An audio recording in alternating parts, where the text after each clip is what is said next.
Thanks, Simon. Hey everyone, so good to be here. So lovely to see all of your faces. A big applause for the folks at HubSpot for putting on such a great event. It's always such a fun time. So I want to start off with a little bit of a story. And for this story, I want to take us back to the 80s. This was me in the 80s. I don't really know what I was doing with this like large hair and large teeth situation. Thank God for braces, I guess. But you know, as a kid in the 80s, like many kids, I spent a ton of time driving around in the car with my parents, like going on errands, going to the grocery store. And I remember so clearly what it was like driving around in the car with my dad, because his car was always pretty clean. He always had like a hidden stash of peanut M&Ms somewhere in the car that you could find. But one of the really memorable and sort of funny things about being in the car with him was a device he had there. Now, some of you might not remember this, but others might recall the car phone. This was not a mobile phone, this was a car phone, in that it was affixed to the center console of the car. And it was this big honkin' thing. Like, this picture kind of doesn't do justice to just how large these phones were. But there were these big honkin' phones. And so often I would be in the car with my dad, and he would get a phone call from someone. And he would start talking, and he would, be asking about their kids, and he would remember their kids' names. Or he would remember where they had been on vacation recently, and he would ask them how that vacation had been. And at some point, as I was growing up, I learned, I'd always assumed that he was talking to a buddy, but at some point I learned that he was actually talking to his clients. My dad was a sales guy, and this, like, to my child brain just did not make sense. Like, first of all, why are you wasting your time talking to existing clients? Like, aren't salespeople just supposed to be like dialing and selling people? But the second thing that puzzled me a little bit was, why did he know their kids' names? Why did he know where they were on vacation? Like, why did he bother? And what he has explained to me, over the years is his philosophy on sales. And I think this kind of extends to marketing as well, which is that it's much easier and in a lot of ways better to retain an existing customer than it is to try to bring in a new customer. So, why am I telling you this story? Well, I think at the end of the day, although times have changed, technology has changed, we still want the same things that my dad wanted back in the 80s. We all want lifelong customers who are going to stick with us and love us and tell other people about our company or our product or our service. And yet, I think we've kind of lost sight of this over time. There are a lot of solutions and technologies that make our lives easier, make it easier to scale communication. And I get it, it's not really possible to be on the phone every day with all of your customers and remember all of their kids' names. Like, that's a very hard to scale thing. But at the end of the day, we still want the same thing. And I believe that there are ways actually that we can scale this, scale what my dad was doing, for example, in an efficient way. So, we all want these lifelong customers, and yet that doesn't happen. We're working so hard to market well and to build great products, but people still churn. And, I think that's because oftentimes we are using short-term tactics. And short-term tactics like, random price cuts or, some sort of special promotion that you're running, those kinds of short-term tactics lead to short-term relationships. And remember, that's not what we want. We want these lifelong customers. So, what does it take to actually keep these people around for life and get them evangelizing on your behalf? I tend to think that there are three main ways that we can differentiate ourselves and our companies. We can differentiate on product, on price, and on experience. Let's talk about all these for a second. Differentiating on price, this is where a lot of companies start out, or a lot of people gravitate towards, because in a lot of ways it's pretty easy. I think it's it seems intuitive that if you have the lowest price, people will come to you. But in fact, a large majority of people say that they're happy to pay more if they are getting a better experience. I know, like, I will pay more to fly on JetBlue versus Spirit Airlines because I like that experience better. So I would contend that price is not the answer here. Let's talk about product for a sec. I think it's pretty easy to think that someone's going to come and steal your customers away if they can just replicate the product experience that you have. Let's just add on one more feature. We'll just layer one more thing on top, and then we'll have the best solution. Like, we'll have the solution that nobody else, can check the box on all those things. Well, I think actually customers don't necessarily want this huge laundry list of features and feature sets. And that's because of something called Hick's law. It turns out that actually the complexity of the solution leads to a worse experience. As you layer on more features, more options, more choices, the kind of experience that people have goes down over time. So just layering on more features and trying to always be, keeping up with the Joneses from a product perspective is not necessarily the answer. Sometimes simple elegance is what you should be shooting for. So where does that leave us? Experience. I think that experience truly is the ultimate differentiator. This is something that nobody else can steal from you. Nobody else can replicate what it feels like to work with you. Nobody can undercut that. And the reason I'm talking about all of this is because video is a great, great way to actually extend the experience of what it's like working with you to, dozens, hundreds, thousands of customers. My dad can't necessarily get on the phone with all of these people and know their kids' names, but if my dad were still, out there working in sales, he could give people more of a taste of who he is and what it's like to work with him, what that experience feels like through video. So I want to get tactical for a sec, and there are three main areas that we're going to dig into today. First of all, how can you actually use video strategically to do these things? How can you scale the experience of what it's like to work with you so that you do win and retain lifelong customers? Second of all, if you are already doing video, if you're getting started, what metrics do you watch? Because I assure you it goes way beyond, it should go way beyond play count. And then last, I want to talk about how people are currently using Wistia and HubSpot together to scale this experience really, really intelligently and strategically to drive revenue, to drive leads for their businesses. All right, so as a counterpoint, I want to start with something that the vast majority of people are doing with video right now. And so the sort of side note is, if you are not doing this, you can win. You can differentiate yourself because so many people are doing it foolishly. People are currently, for the most part, using what I call the slap it on strategy. They make a video and then they're like, ooh, where do I put this now? And so they just slap it somewhere on their website and they don't look back. They don't really pay attention to whether that video does belong there. They don't really pay attention to what the goal of the video was in the first place, nor do they check any sort of metrics to find out if it's achieving that goal or bringing them closer to that goal. So, again, the downsides of this are threefold.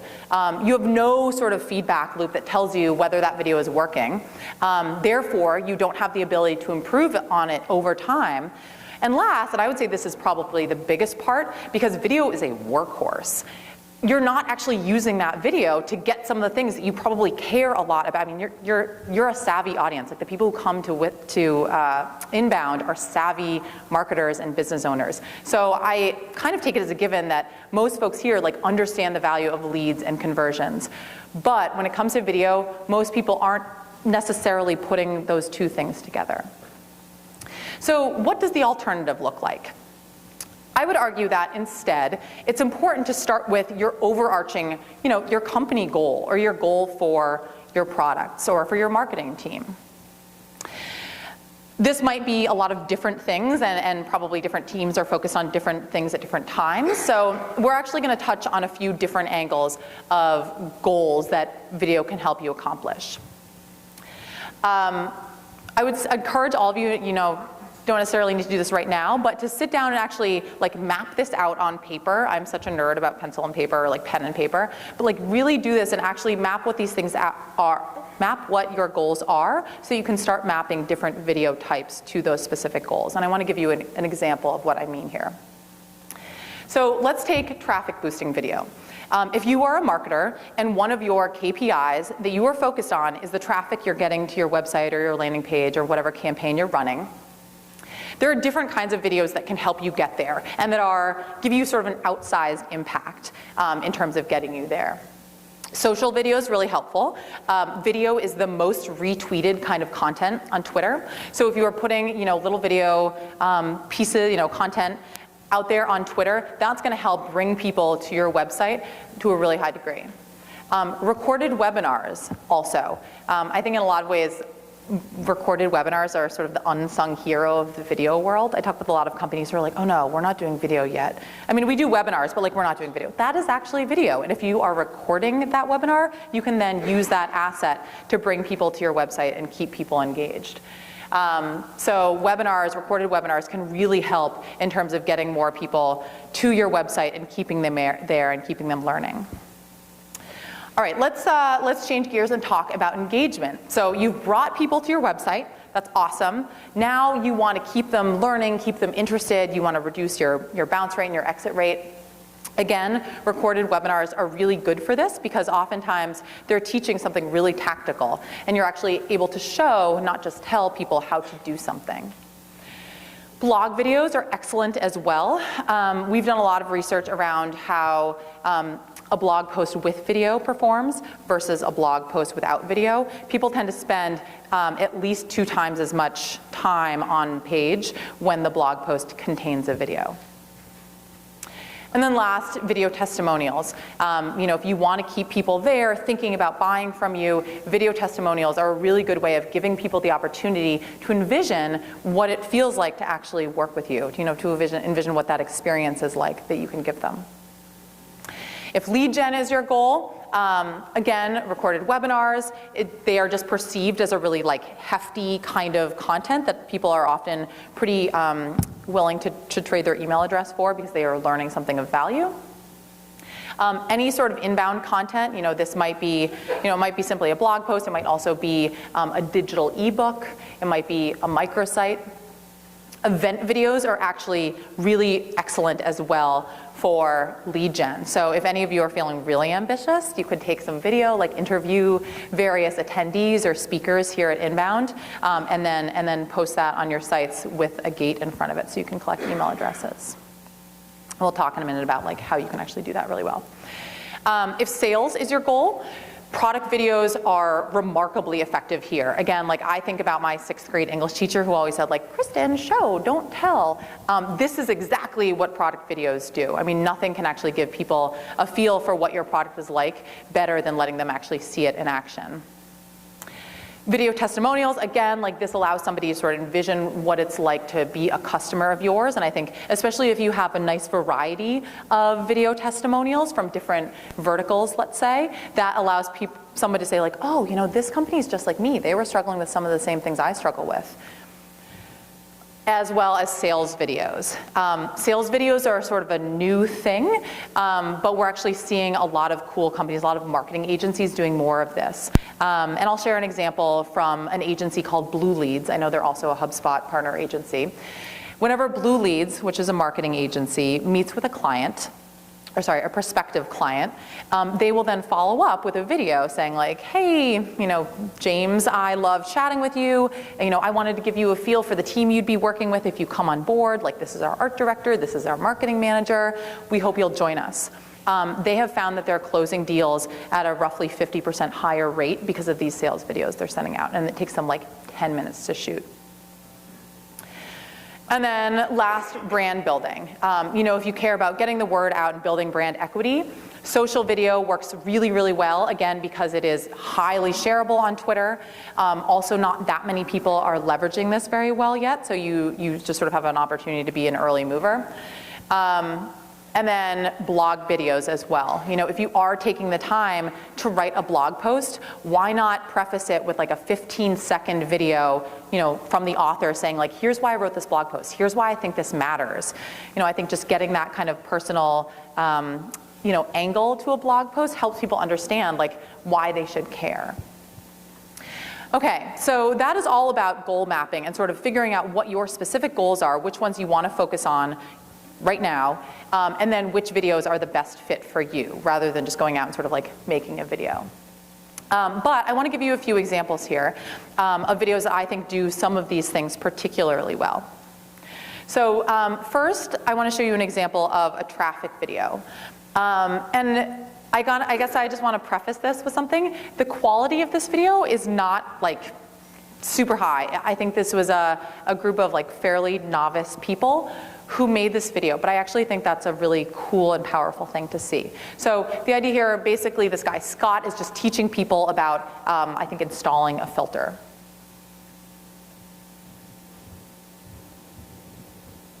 Chris, oh.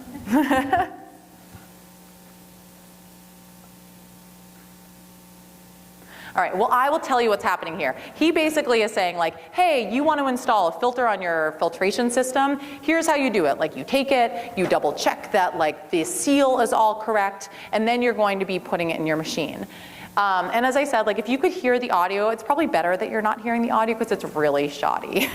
The audio is like not great. You know, this guy, he's not an actor. Like he's an actual person who works for HiPro that installs these filters. Like he's an expert. It seems real simple to draw a bottle sample, but what we want to eliminate, if we're talking about very efficient filtration and a very clean system, the trend analysis in the lab report, it's critical to get the bottle sample correctly and not have background contamination from either the bottle, the cap, or even the sample valve. So this is how you can make it real simple to get a good test, and you can believe your lab report for good trend analysis. Okay, so as I said, the quality of this is like nothing to write home about. But this video has worked remarkably well for this company. So I want to give you a look at the stats from this video. First of all, they did not have great traffic to their blog beforehand. This has actually worked wonders to building traffic and generating traffic from customers, but also from prospective customers, even just people who happen to work in the same industry who go on to sort of evangelize about the work that they're doing. Like, oh, you want to do that thing? There's this great video that you can check out that shows you exactly what you need to do to install this new system. So first of all, it's really helped them from a traffic perspective. But also what I think is cool here is just the sort of engagement level and number of plays. Like this has gotten over 1,000 plays, which is cool to see for something that's so specific and esoteric. So what does success look like? Just to go back here again, we have this high play rate. That's certainly a win.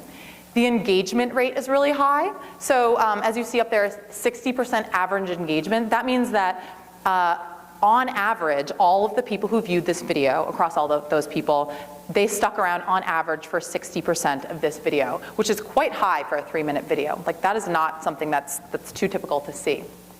That's certainly a win. And then the sheer number of plays as well. And I guess just to clarify one thing, there is a distinction here, and it's an important distinction. The number of plays is like what all of us think about when we, you know, if you look at like YouTube. It's a good thing, like you want to get plays, but also in the industry we sometimes refer to this as a vanity metric because like it feels really great to know that you got a lot of plays, but were these the right people? Did they actually stick around, or did they hit play and they leave after 5 seconds? It really only skims the surface of how your video is performing. So instead, I tend to care a bit more about play rate. That's 72%. That means of the people who arrived on the page where this video lives, what percentage of them chose to click play? And this is often sort of a reflection of how good your video thumbnail image is. You know, what is the title that is above the video? Like what sort of context are you giving people about what they get? So, you know, I think this is a pretty successful video for this company because they're getting people, they're keeping people. You know, just anecdotally talking with the agency who works with them, they were very, very happy about this video's performance. This really helped them from a traffic perspective. All right, let's talk about the lead gen video. So again, remember this is the kind of video that you are using in hopes of generating new leads from prospects that you can eventually close and turn into customers. So this example comes from an organization called SpinWeb. They are a marketing agency. And they found that a ton of people were coming to them saying like, you know, I'm not an editor, but I really want to use images and I want to manipulate those images. Can you just give me some basic guidance about what we can do here? So this guy, Jason, who is a designer himself, put together sort of like quick and dirty guide to manipulating photos. We all run into this thing with, you know, we want to eliminate our fear and frustration, especially when we get the task of photo editing on our website, whether you have like a boss or someone asking you to manage your website and basically edit photos. So some of the challenges that come into play are what software are we going to use? Not everyone has Photoshop, or has the skill set to do that type of software. So again, this is not, like, the stakes of this are not crazy high, and I intentionally want to underscore that point, because I think so often we see these like Old Spice commercials or Dollar Shave Club videos, and they're awesome. Like, don't get me wrong, I could watch that Dollar Shave Club one like a million times. But that's not what we should all be shooting for. That is, that is like a winning lottery ticket. That does not happen most of the time. Instead, it's these workhorse videos, these really hardworking videos that are actually, more achievable for all of us, that are also yielding pretty awesome results. So let's take a look at how this has actually performed. This video had what we at Wistia call the turnstile. This is essentially an email gate where you can collect somebody's name and email address. You can make this optional or not if you want to allow people to skip it without entering their email address. And that was what they used for this particular video. So what I think is really cool about SpinWeb here is that not only were they getting all these email addresses and all these leads, from people who want to watch this video, but also they are getting really specific data about the people who do choose to watch this video. So, let's look at Sylvie for a moment. What you're seeing there on the right-hand side, this is called a heat map, and this shows you how people are engaging with your video. This is sort of that like one layer deeper below the vanity metric. What you're seeing here, what you're looking at is essentially heat maps sort of start out white. S. Walker, like they didn't watch much of that video at all. Once somebody has started watching some of the video, it starts turning a light yellow, and then if somebody is it starts green, then it starts turning yellow, then it turns orange, and then bright red as they're rewatching certain sections of the video over and over again. So this gives you a lot of really cool data about what somebody is interested in. And so if you are somebody working at SpinWeb and you are then getting in touch with some of these prospects who watch this video, when you get on the phone with Sylvie, you know exactly what she cares about. You can just go back and look at that little part of the video that's like a third of the way through, see what they're talking about there, and when you talk to Sylvie, like that is what the conversation should revolve around, because that's what is motivating her to watch and rewatch again and again and again this particular video. I mean, this is pretty detailed information that no matter how many form fields you have for a lead gen campaign, like you're not necessarily ever getting to that level of detail with somebody. So what does success actually look like? They had 91 leads generated from this within the first 6 months. This is quite a bit higher than they tend to get from a simple lead gen campaign. And their conversion rate was pretty high. The typically cited conversion rate is like in the realm of like 3 or 4%, depending on what the piece of content is. So this is quite a bit higher than that standard marketing benchmark. Okay, so last, I want to give you a feel for a great conversion video. This actually comes from that same agency I was just referencing, SpinWeb. And they were hosting an event, and this event was intended to bring people together from a lot of different industries to get to know SpinWeb a little bit better, share best practices, and then hopefully ultimately become clients. So at any rate, they were hosting this event, and they wanted to make sure that they had a lot of people registering and then actually attending the event. So they made this video to share a bit more about what people would get out of it. So here at SpinWeb, every quarter we do something called a bar camp, which is a type of meeting or conference in which the attendees get together and share their own topics and ideas with each other in a very casual, organic sense. And I think we love doing it, don't you think? Yeah, absolutely. It's a time where we can get together as a team and learn from each other. But this bar camp that we're bringing to the city of Indy here on October 15th is going to be on a much grander scale. We want people from all over the community within the industry to get up and teach the attendees their level of expertise in the topic that they decide to present. So again, like pretty basic video. They do have, I think, a videographer on staff, so this might have been done more professionally than just like on an iPhone. But as you can see, they have a call to action at the end of their video prompting people to register for this. So for them, they considered this a very successful video. They had a really nice high engagement rate across the video, and they had a crazy high conversion rate. This is, I mean, again, like think of the sort of industry norm of 3 or 4%. This is quite a bit higher than that. So they were pleased with that. In addition, I spoke with Michael and Abby about this, and they had people who actually referenced this video when they showed up at the event. I think for a lot of attendees, sometimes it can be a little nerve-wracking going to an event where you don't know anybody. And so if instead you have at least seen 2 friendly faces ahead of time, you sort of have a feel for what you're going to get out of it, I think that for a lot of people that can just make it more comfortable to sign on and opt in to an event like that. Okay, so hopefully these examples have your wheels turning about certain types of videos that you could use to accomplish whichever goals you are most focused on right now. Maybe some of you already are using videos to accomplish these goals. I want to talk for a minute, I know I've alluded to this a bit, but I want to talk for a moment about which metrics you can take a look at to be sure you're doing the right things, and also to help you iterate over time.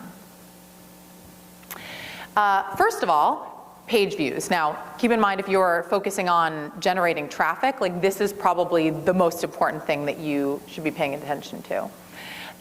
You can look in Google Analytics to get this, of course.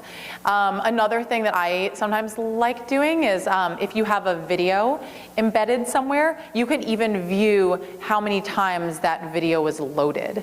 And just sneaky tip that I use sometimes when working with partners, don't tell HubSpot this, but if you are ever writing blog posts for other people's blogs, you actually can get immediate access to their traffic numbers by having them embed a video in your blog post. So for example, last year I wrote a blog post on the HubSpot blog, and rather than having to badger the person I was working with of can you tell me how to do, how many page views did it get? I could actually just go into the video analytics and see the number of times that the video was loaded, the number of times it was played, even sort of get a rough feel for time on site, or at least time engaging with that video, without ever having to ask them. So I find that to be a kind of cool trick if you are doing blogging or publishing on other people's websites. Another important metric to watch that we talked about before is play rate. This is different from the play count. This refers to, of the people who came to that page where the video lives, what percentage of them chose to click play. And this is a great indication, first of all, of how much people care about the topic. To take that example of photo editing tricks for beginners, a lot of people care about that. If, on the other hand, they had chosen something that was a little bit more random or specific, really high-tech color correction for photo editing, if they saw a very low play rate, that's a nice indication that ooh, you got too much in the weeds with that topic you chose. Also, how well you implemented the video. Again, the context matters. Is the video high up on the page? Did you choose a good cover frame for people? All of this is super easy to do, by the way, to change the cover frame. Even the description of the video that lives around it in context, how compelling is that to folks? And then placement and title. Again, as I mentioned earlier, having a video high up on the page matters. Having it, fairly large, so it's not just this tiny little box in the corner in the sidebar, matters. And as I was mentioning, having the video high up on the page matters. Here's some data on the right-hand side that we pulled about this. We actually looked at literally hundreds of thousands of videos that are published all around the internet on thousands of different companies' websites, from big ones like Tiffany & Company or Sam Adams or Squarespace, as well as really small mom and pop shops and antique stores and car dealerships. And interestingly, this data holds true across all these different industries and across all of these different size companies. So we divided pages up into different zones, each of which was 750 pixels high. And just on a typical size monitor or screen, there are about 3 zones that are visible before you start dropping below the fold, before you have to start scrolling. The play rate, if you are above the fold, as you can see, is around 50%, which is pretty good. Immediately, once you're below the fold, your play rate goes way down. So I guess that's just to say that if you are taking the time to make a video, make sure that you are publishing it above the fold as much as you can. Engagement rate. This, again, refers to the percentage of the video that most people tend to stick around for. And this tells you whether the video is useful and interesting. I also think it's a pretty good indication of whether your video is snappy. We tend to believe at Wistia that every video should be scripted, or let's call 99% of videos should be scripted. It is very tempting, especially when you know your industry like the back of your hand, to just be like, I'll wing it. I'll get on camera. I'll just talk about this. I talk about this all the time. Super dangerous to do because you will really hurt your engagement rate.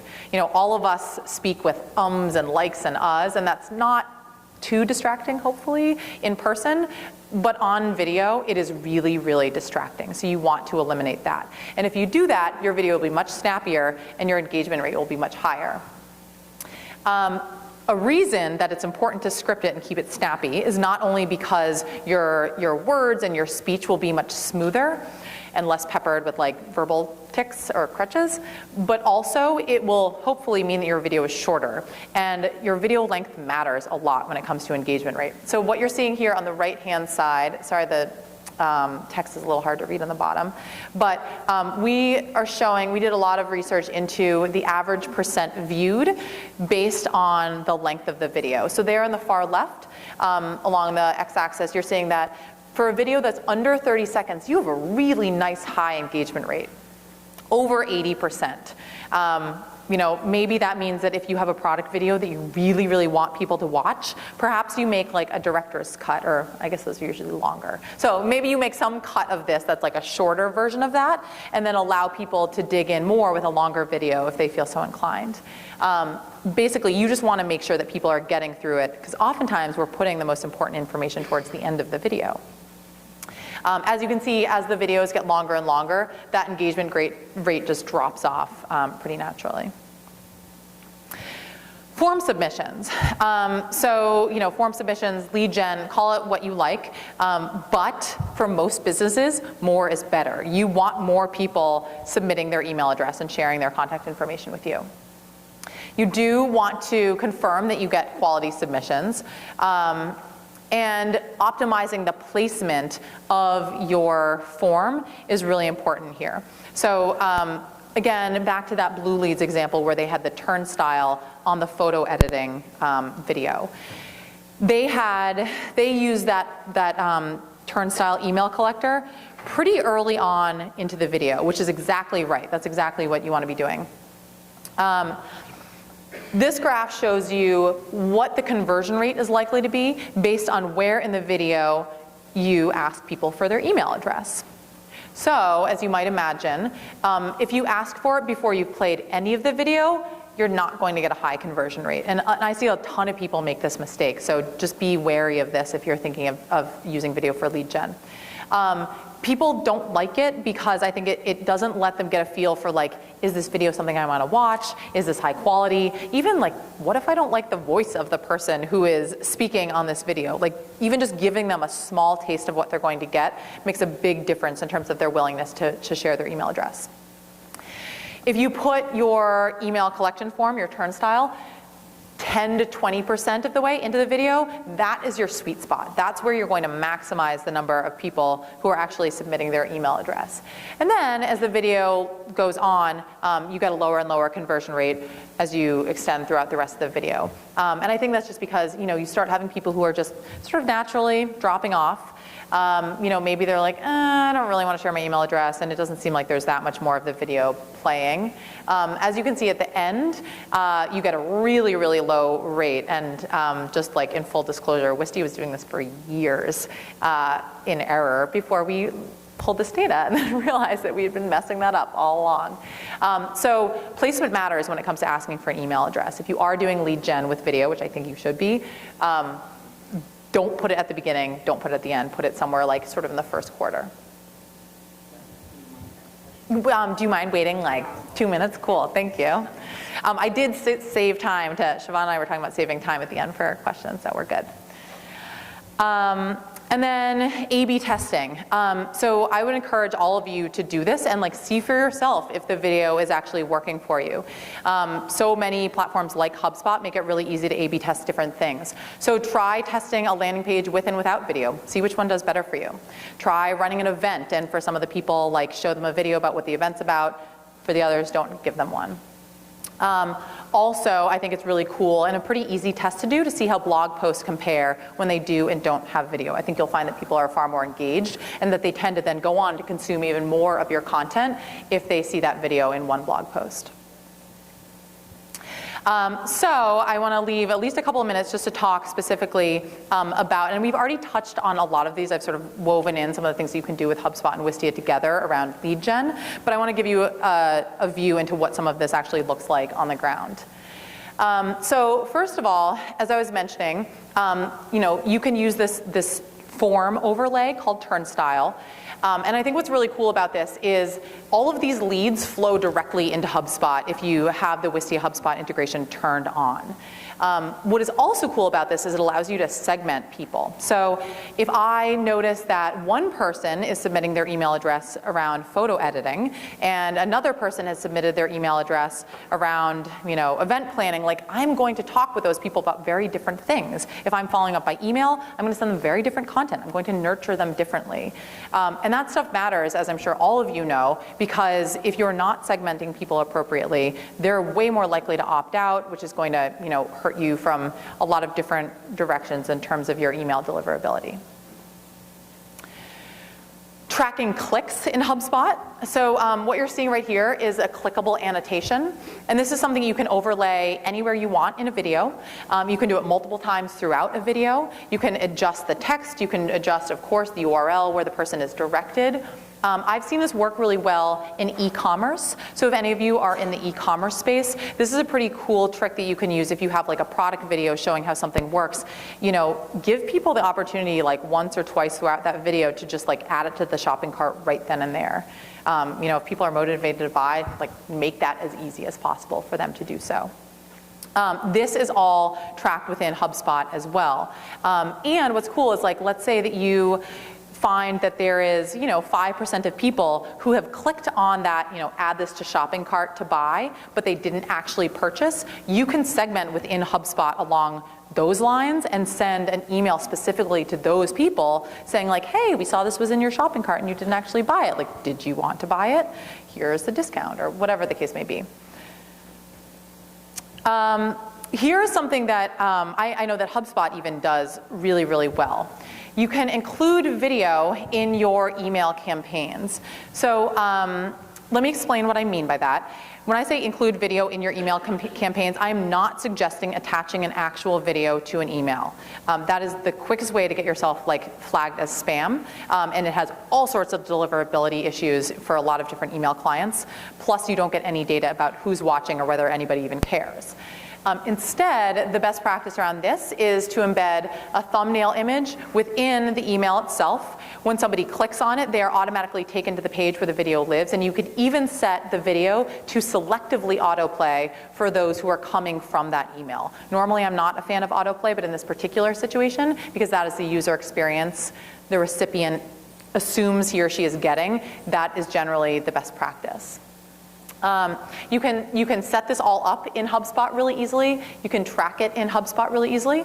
And the reason this matters is because video outperforms any other call to action you can possibly use in an email, usually on the order of magnitude of between 20 and 50%. I've seen a lot of different data sources around this, but it's always by a pretty large margin. So I know there's always a lot of debate about what is the button color that will get the highest number of clicks? Yes, maybe that matters, but why bother about the small potatoes 1% increase if you can be getting this 20, 30, 50% increase? You can see within your HubSpot activity stream who is watching. So again, you're seeing that turnstile there. That turnstile is even more compelling when you can see it in line with all the other activity that Brendan has had. If you have a sales team and they're looking back at past activity to understand where to direct the conversation once you get on the phone, being able to actually see this heat map within Brendan's contact record is really valuable. I think this is the last thing. So you can also segment smarter. So as I mentioned before, all the data about what people were watching when they submitted their email address, and then also what they watched subsequently, because all of that data flows into HubSpot also. All of that is tracked, and then you can segment based on the video that someone is watching. So here we see that Brendan watched the customized pre-launch.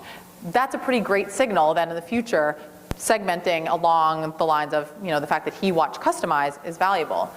One other thing that's worth noting, because I think this is like a particularly compelling red flag, or I don't know, whatever the opposite of like a good flag is, you can even see the percentage and segment by the percentage of the video that people watched. So if I see that Brendan watched 100% of that customized video, I know he's engaged. I know he's probably pretty interested. So I can send him an email that speaks to that interest. Whereas if Lauren watched only 25% of a video, I might send her a very different email saying, hey, I noticed you dropped off. If you ever want to check out or see these customized features in action, sign up for a demo or something. Maybe Lauren just doesn't like watching videos. Maybe she just wants to get on the phone with a salesperson. But so you can accommodate those differences and segment by the percentage of a specific video that was watched. And this is just sort of an example of that. So this is within HubSpot. Basically, this allows you to include contacts in a list who had certain video viewing events. And in this case, the video viewing event is that 100% of this particular video was viewed. We've already had some pretty awesome feedback from customers who are using Wistia and HubSpot together in this context, but I love hearing about this kind of stuff. So if any of you are doing this already, or you know of other companies that are doing this really well, please let me know. I always am looking for cool examples of people who are using video strategically. I would be remiss if I didn't at least mention something, because Wistia recently launched a Wistia agency partner program. So for any of you who have a marketing agency, a digital agency, even a production agency, please check out wistia.com/agencies. And then last, again, I love this stuff so much, so please let's talk about it. Please reach out on Twitter anytime. I'll also stick around in the back of the room and or out in the hallway afterwards if anybody wants to chat about this further. But thank you all so much, and I hope you have a great rest of the conference.